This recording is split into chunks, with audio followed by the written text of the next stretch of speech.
Bien, siguiendo con más informaciones, bueno, como decíamos hoy en adelanto, vamos a hablar del tema previsional, un poco relacionado con el tema de jubilados, también todo lo que tiene que ver con la UH, con los planes, ¿no? El tema de potenciar trabajo, las tarjetas alimentar. Bueno, ya está en contacto con nosotros la doctora Aseguino Laza, que siempre nos ayuda a entender un poco todo lo que tiene que ver con estas nuevas medidas. Doctora, un gusto recibirla y un poco desglosando, ¿no? Lo que ha dicho el ministro, interpretando también lo que se ha dado y bueno, un poco lo que ustedes están manejando también como profesionales dentro de lo que son estos tópicos, ¿no? Tan importantes en lo social para la gente. Bienvenida, doctor, un gusto recibirla.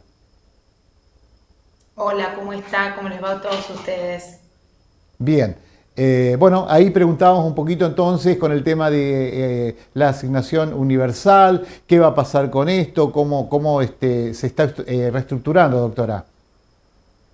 Bien, primero hago una pequeña introducción para que la gente que nos está escuchando comprenda claramente un poco cómo funcionó el sistema hasta ahora y cómo se va a sostener en aras de ir viendo sus modificaciones. Bien. Hoy, desde que la mujer está embarazada, cobra una asignación por embarazo. Y en la medida en la que no esté registrada, cuando nace su bebé, comienza a cobrar una UH, que es la famosa asignación por hijo, que hasta el momento estaba prevista en 20.661 pesos y que se va a mantener duplicada. Es decir, la medida que se contempla para todas aquellas personas que no estén dentro del régimen registrado, van a poder cobrar la UH duplicada. Bien. A su vez, hasta los 14 años, quienes cobran la UH también cobran la tarjeta alimentar. La alimentar se va a incrementar en un 50%. Bien. La UH en un 100, la tarjeta alimentar en un 50%. Quien tiene un hijo cobraba 28.600 pesos. Tengo un apunte acá con los números porque Bien. ya Sí, sí. con tanta inflación uno se va perdiendo. Quien tenía un hijo cobraba 28.600 pesos que en realidad puede utilizar solamente en la compra de alimentos y bebidas que no sean alcohólicas. Eso va a pasar a 42.900. Quienes tengan dos hijos, de 44.850 a 67.275. Y también en el caso de los tres hijos, porque la tarjeta alimentar no es un monto fijo por hijo, sino que a medida que vas teniendo más hijos, se achica un poco el monto. Y a su vez, el potenciar trabajo, que viene a partir de los 18, o sea, puedes cobrar la guacha hasta los 18. Esto es terrible por ahí escucharlo, Sí, sí. porque una persona, digamos, que nunca entra en blanco en el sistema puede cobrar desde que nace muy poco dinero, pero hasta que se muere. A partir de los 18 años y hasta los 65, en donde la persona puede ingresar su trámite jubilatorio, si, por supuesto, no tiene un trabajo registrado y cumple con los requisitos del potenciar trabajo, que es terminar los estudios, si no lo estudió, o anotarse en algunos de estos proyectos socioproductivos que muchas veces tienen mucho que ver con las cooperativas, ese beneficio del potenciar trabajo se va a mantener en un 50% del salario mínimo vital y móvil. Bien. Y después, a partir de los 50 años, la gente se puede jubilar. Entonces, hasta ahí, y ahora me voy a referir a las jubilaciones, que es el tema al que yo me Doctora, dedico, porque todo esto en realidad estoy transmitiendo información, pero yo no intervengo en estos trámites de bien. asignaciones, de potenciar trabajo. Y un dato relevante, en el potenciar trabajo se van a eliminar los intermediarios, o sea, la persona lo va a tener que gestionar y cobrar de manera individual, como ocurre con las UH. La asignación, digamos, no tiene intermediario, la persona la cobra. Y la tarjeta alimentar se deposita automáticamente en el mismo CBU en donde la persona cobra la UH. Entonces, hasta el momento, la asignación por hijo se duplica, la tarjeta alimentar se incrementa en un 50% y el potenciar trabajo se mantiene en un 50% del salario mínimo vital y móvil. Bien. Eso Y queda respecto de los jubilados, doctora, sí, eso queda congelado, digo, no hay ajuste después con el devenir. digamos, la medida se anunció de esta manera. Claro. La UH y la alimentar se habló de duplicar y del 50%. Yo supongo que están lanzando esta medida ahora y después se irá reajustando de acuerdo a lo que vaya ocurriendo con el mercado y la inflación. Claro. Y del potenciar trabajo se habla del 50% del salario mínimo vital y móvil, que hoy sería 73.000 para diciembre, computable desde noviembre, y 78.000 en teoría para enero. Bien. Así que... Después, no sé, supongo que se irán haciendo ajustes, porque toda esta gente es la gente, digamos, contenida en el sistema bajo asistencia social. Claro, claro. Entonces, digamos, cuando acá creo que hay dos miradas. Cuando la mirada de la oposición decía no van a existir más los planes, eso es imposible de pensar, ¿no? ¿Y esta gente qué come?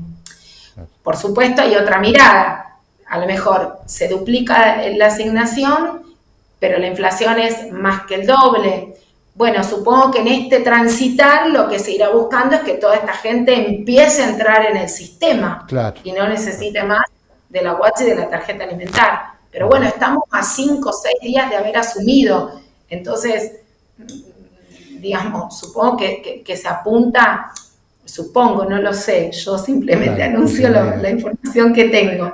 Dudas y certezas. Pero bueno, toda esta gente, vuelvo a repetir, porque a veces la gente no entiende, a veces la gente, yo me dedico específicamente a la tradicional, me dice, sí, doctor, ¿usted qué se dedica a esto? ¿Quién cobra la tarjeta alimentaria?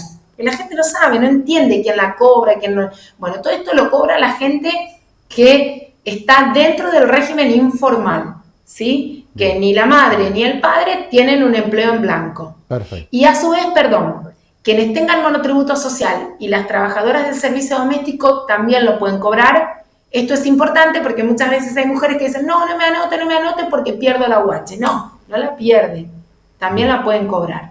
Bien. Y respecto a los jubilados, que es el área que a mí más me atañe, hasta el momento veníamos con un sistema en donde como cada 3 meses tenemos la movilidad y la movilidad quedaba chica, se metía este famoso rubro que es el refuerzo, que no es lo mismo que el suplemento dinerario. El suplemento dinerario es el rubro que le corresponde al que tuvo 30 años en relación de dependencia como autónomo, no usó moratoria, y no llega al 82% del salario mínimo vital y móvil. En ese caso, con el famoso suplemento dinerario, puede llegar al 82% del salario mínimo vital y móvil. No el 82% de la actividad que realizaba, el del salario mínimo.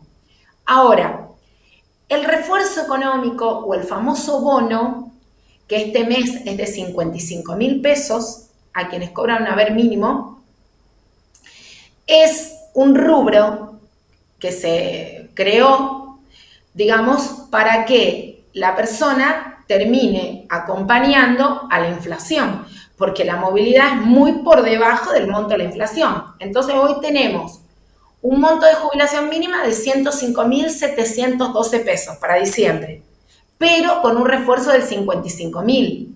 O sea, nadie va a cobrar menos de 160.000. Por supuesto, más el aguinaldo. ¿Cuál es el tema? Quienes cobran 2 beneficios, jubilación y pensión, no tienen ese refuerzo de 55.000. Quienes cobran por primera vez, mirá cómo esto es una melange, un manoseo. Quienes cobran por primera vez este mes, me dicen, Eugenia Bárbaro, yo veo el refuerzo 55.000, pero en los cálculos no me da que me paguen el retroactivo todos los meses el refuerzo. Y no, porque no se lo pagan. Claro. Entonces, y el que cobra más de la mínima no lo cobra y tiene una movilidad más chica que la inflación. Entonces, la movilidad mató a los que cobran más de la mínima. Claro. A los que cobran la mínima los acompañó con el refuerzo, pero en el retroactivo de la primera liquidación tampoco los acompañó. Entonces, ¿qué dijo este gobierno? Vamos a suprimir la movilidad porque la movilidad no le funciona ni a los que cobran la mínima ni a los que cobran más que la mínima, y vamos a aplicar los aumentos por decreto. De esa manera, el aumento le alcanzaría en teoría a todos, a los que cobran la mínima y a los que no cobran la mínima. Veremos de cuánto es ese aumento, veremos si se hace. Estas son las noticias. Bárbaro. Doctora, pensaba en eso, el decreto lo termina firmando el presidente, ¿no? Por un DNU. Así va a ser en teoría. Y supongo que todo esto va a significar si efectivamente, digamos, se va a poner en marcha una estructura del Estado distinta, lo que va a trabajar el Congreso va a ser bestial, claro. Porque la realidad es que siempre existió una movilidad jubilatoria y si no va a existir más, ¿qué se va a aplicar? ¿Un decreto todos los meses? Bueno, me parece como que se va a tener que discutir una nueva fórmula de cálculo, a lo mejor cuando tengamos un poquitito más de estabilidad. También se está hablando, esto es real, de suprimir las mal llamadas jubilaciones de privilegio, que son las jubilaciones de insalubridad. Todas las actividades riesgosas, penosas, insalubres, como los camioneros, los colectiveros, quienes trabajan en la industria de la acería. Supuestamente las actividades ya no son tan insalubres porque la tecnología, la ciencia y demás ha ido evolucionando. Entonces, muchas personas se pueden jubilar con 50 o 55 años. Claro. Bueno, aparentemente todo esto también se quiere tratar en el Congreso para ir suprimiéndolas o achicando la brecha.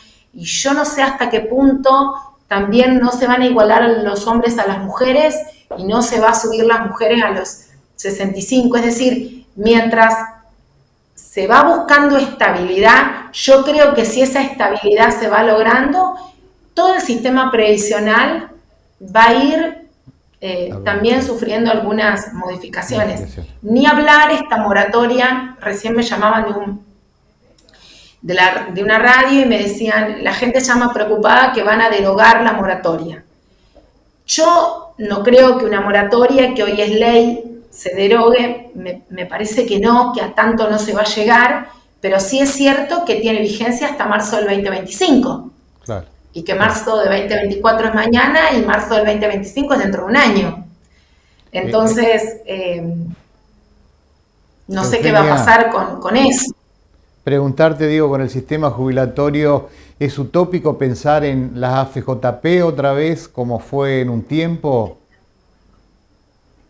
El tema de las AFJP también la gente a veces no sabe qué es una AFJP. La AFJP es, digamos, son empresas que administran los fondos jubilatorios, digamos, proponiéndote administrarlos de una manera interesante para que vos puedas cobrar más. En la historia de la Argentina esto no funcionó y cuando quebraron el Estado se hizo cargo y todo el mundo pasó a cobrar dentro del sistema de reparto. La realidad es que, y esto es cierto, muchos de los políticos que se horrorizan de las AFJP, cuando las AFJP fueron proyecto de ley, digamos, levantaron la mano. Yo no creo que se llegue a una FJP por un decreto presidencial. Me parece que no. Obviamente no tengo la precisión, pero así como digo, no sé qué va a pasar con la moratoria después de marzo 2025, que a lo mejor se prorrogue o no, y eso parece alarmista, también no me parece que haya que alarmarse con la aparición de las FJP. No me parece, ni siquiera me parece que hoy sea un tema que el Congreso, en el hipotético caso de que se presente un proyecto de ley, hoy en este escenario lo apruebe. Me parece que no y que disponerse por decreto mucho menos aún. Ahora, hay países donde funcionan sistemas híbridos, donde hay un poco de intervención privada y un poco de estatal. Veremos si este país que busca un proyecto en donde se achique el Estado, en donde el individuo, digamos, tenga más acción individual, porque se está buscando un Estado menos paternalista, eso está claro. Y yo estoy hablando de la asignación por embarazo, del aguache, de la tarjeta alimentar, del potencial trabajo y de la jubilación. Estoy hablando de un Estado que está desde que la mujer está embarazada. Digamos, si vamos a buscar un Estado que esté en lo básico, todo esto va a tener que ser cubierto con el esfuerzo individual y el ingreso desde la percepción individual. No sé si soy clara lo que digo. Sí, perfecto, perfecto. Eugenia. Que hoy no van a suprimir todo esto porque el Estado te acompaña, si no estás dentro del sistema registral, te acompaña de principio a fin. Claro. Pero bueno, estamos escuchando los montos, te acompaña con montos que son tristísimos. Entonces, la idea es que la gente salga de esto. ¿Cómo? Bueno, no sé, para eso están los políticos, yo no me dedico a esto. Pero por eso quiero ser seria en la manifestación de la información que doy, porque lo que menos quiero es, digamos, que tenga una tendencia política, porque yo no acompaño a ninguna línea, para nada, pero sí creo fehacientemente que lo mejor es que estos montos se incrementen. Y para que se incrementen, yo creo que la salida no es a través del asistencialismo del Estado, sino a través de una fuente de trabajo genuina y formal. Si empezamos a tener más trabajo formal, salimos de la asignación por embarazo de la UACH, empezamos a tener aportes, claro, y al momento de jubilarnos entramos con 30 años con aportes. Exacto. Pero como no ha ido funcionando el sistema registral, el Estado está como colchón sosteniendo a todo. Eugenia, agradecerte por este tiempo, bien claro, te escuchábamos atentamente, muy amable por, bueno, contarnos estas actualizaciones. Gracias, que tengan buena jornada. La doctora, bueno, Eugenia, hablando de este tema provisional, la escuchábamos atentamente, ¿no? Para destacar, por decreto se manejaría, en potencial lo habla, el ajuste jubilatorio que sería mayor a lo de la movilidad que se está aplicando actualmente. Y por lo otro, continúan todo lo que son los programas, como lo planteaba recién la doctora.